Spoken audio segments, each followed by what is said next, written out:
नमस्कार। अभिनव कहानियाँ में आपका स्वागत है। हमारी आज की कहानी है जलन। मेरा नाम वंदना है।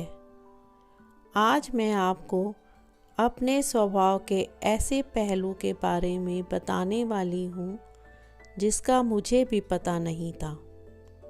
जीवन में अच्छे मित्र मिलना बहुत मुश्किल होता है, पर मेरी एक सबसे प्रिय मित्र थी, अलका।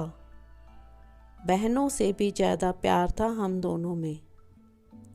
हम तो हमेशा यही सोचते थे कि शादी भी एक ही घर में करेंगे, ताकि कोई हम दोनों को शादी के बाद भी अलग नहीं कर सके। मेरे घर वाले मुझसे ज़्यादा उसे मानते थे और उसके घर वाले मुझे। बस ये समझो कि उसका घर मेरा और मेरा घर उसका।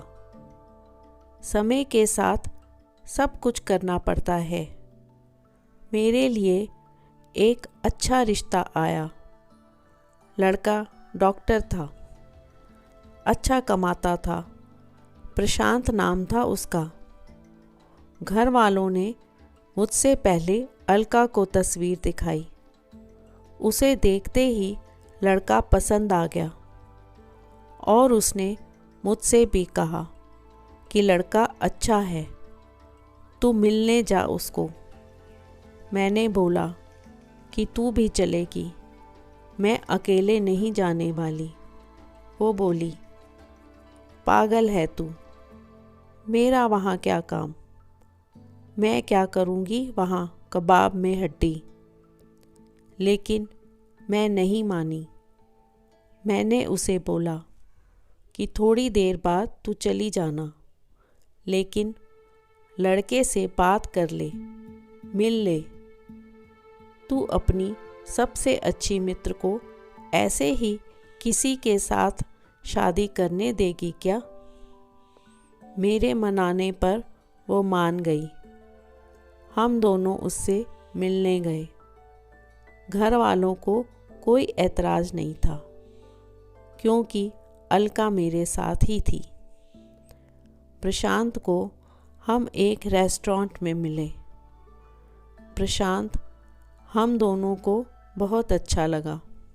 अलका को तो इतना पसंद आया कि वह तो उसे जीजू बोलने लगी। बस सब अचानक और सब बहुत जल्दी में हो रहा था। चट मंगनी और पट ब्याह वाला सीन हो रहा था मेरे साथ। बहुत जल्दी में हमारी शादी हो गई थी। एक अच्छी बात ये थी कि प्रशांत की जॉब हमारे शहर में ही थी। उन्होंने एक नया फ्लैट ले लिया था। बाकी का परिवार दूसरे शहर में था। इस कारण शादी के बाद भी अलका मुझसे और प्रशांत से मिलने हमारे घर आती रहती थी। शादी के बाद शुरू में तो मैं ही अलका को घर पर खाने या कभी कभी बाहर जाते समय बुला लिया करती थी। लेकिन फिर प्रशांत खुद ही फ़ोन करके अलका को बुलाने लगे थे। धीरे धीरे मुझे पता भी नहीं चला और मुझे अलका का इस तरह घर में बार बार आना बुरा लगने लगा। प्रशांत और अलका का हंस कर बातें करना बुरा लगने लगा। अलका मुझसे ज़्यादा बुद्धिमान और हंसमुख थी। मैंने अपनी तरफ से अब अलका को बुलाना और उससे मिलना कम कर दिया। मैं कोशिश करती कि वो अब घर भी ना आए। एक शाम अचानक ही अलका और प्रशांत एक ही समय पर घर आए और रात का खाना बाहर करने के लिए कहने लगे। मैंने कहा कि मेरी तबीयत ठीक नहीं है। इस पर अलका बोली, इसका हमेशा ऐसा ही रहता है, इसके लिए कुछ पैक करा लेंगे। चलो जीजू, हम दोनों चलते हैं। उन्होंने मेरी तबीयत भी नहीं पूछी और दोनों साथ बाहर खाना खाने चले गए। उस दिन मेरे तन बदन में आग लग गई। मेरे साथ ये क्या हो रहा था मुझे नहीं पता। बस मैं इतना जानती थी कि मुझे ये सब अच्छा नहीं लग रहा था। रात जब वो घर आए तो मेरा पारा चढ़ा हुआ था। दोनों अंदर आए और मेरा खाना मेज पर रख दिया। अलका ने मुझे देखते हुए कहा, अच्छा अब मैं जाती हूँ। उसके इतना बोलते ही मैं गुस्से से भर गई और मैंने कहा, क्यों जा रही है, यहीं रह जा हमेशा के लिए। दोनों मेरी तरफ देखने लगे। अलका को पता चल गया था कि मैंने मजाक में नहीं बोला है। कुछ पल उसने मेरी तरफ देखा, फिर दरवाज़ा खोलकर चली गई। प्रशांत ने भी मुझे कहा, ये क्या तरीका है बात करने का। मैंने कहा, आप ज़्यादा चिंता मत करो, वो मेरी सहेली है, आपको इतना बुरा क्यों लग रहा है।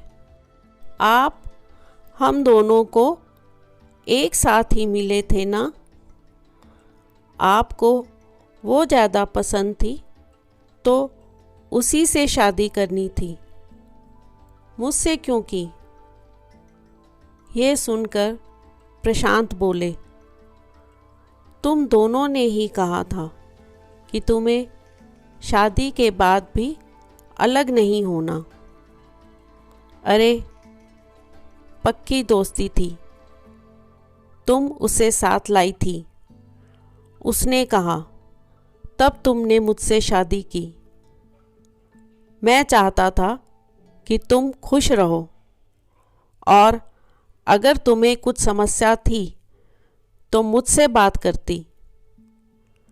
अचानक ऐसे कुछ भी बोल रही हो। प्रशांत ये बोलकर कमरे में चले गए। उस समय मैंने जो किया मुझे सही लगा, पर जो मैं महसूस कर रही थी वो मैंने बोल दिया।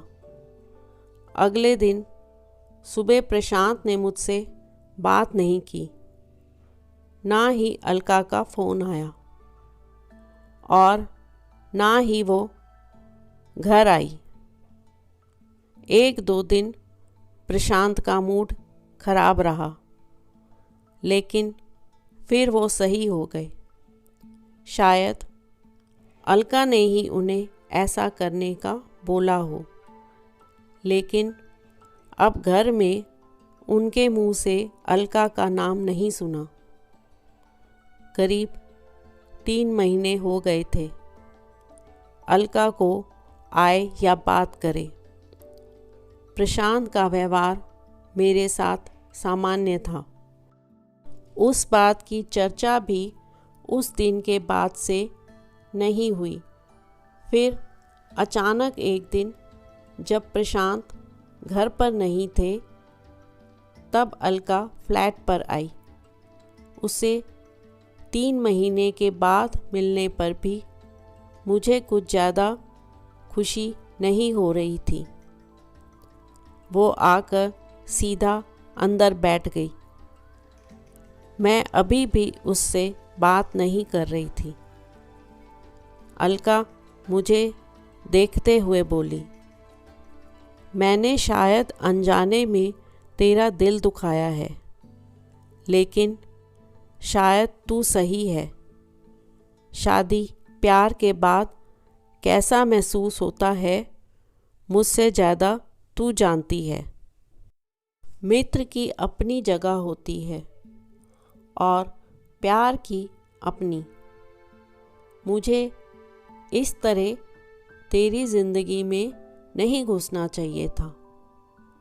ये सारी बातें शायद मैं भी शादी के बाद महसूस करूं। पहले मुझे तुझ पर गुस्सा आया, लेकिन अब मुझे लगता है गलती मेरी भी है। खैर, अब तो दूर हो ही जाऊंगी। मैं भी शादी कर रही हूँ। जैसे तुमने प्रशांत को पहले मुझसे मिलाया, वैसे ही मैंने प्रशांत को उससे मिलाया। तुझसे गुस्सा थी, इसलिए तुझे बताया नहीं, पर मुझे लगा कि तुझे शादी में ना बुलाया तो एक और बड़ी गलती होगी, क्योंकि अब इस शहर में कम ही आना होगा। उसकी बात खत्म होते ही मेरी आंखों में आंसू आ गए। वो सब कुछ जो मैं महसूस कर रही थी, पता नहीं कुछ ही सेकंड में कहाँ गायब हो गया। मैंने उसे गले लगा लिया। आखिर उसकी शादी का दिन भी आ गया। जितना वो मेरी शादी में नाची थी, उससे ज़्यादा मैंने उसकी शादी में धमाल मचाया। अब भी हम अच्छे मित्र हैं। तो दोस्तों, आपको आज की कहानी कैसी लगी? लाइक और कमेंट करके ज़रूर बताएं और चैनल को सब्सक्राइब करना बिल्कुल ना भूलें। तो मिलते हैं एक नई कहानी के साथ। बहुत बहुत धन्यवाद।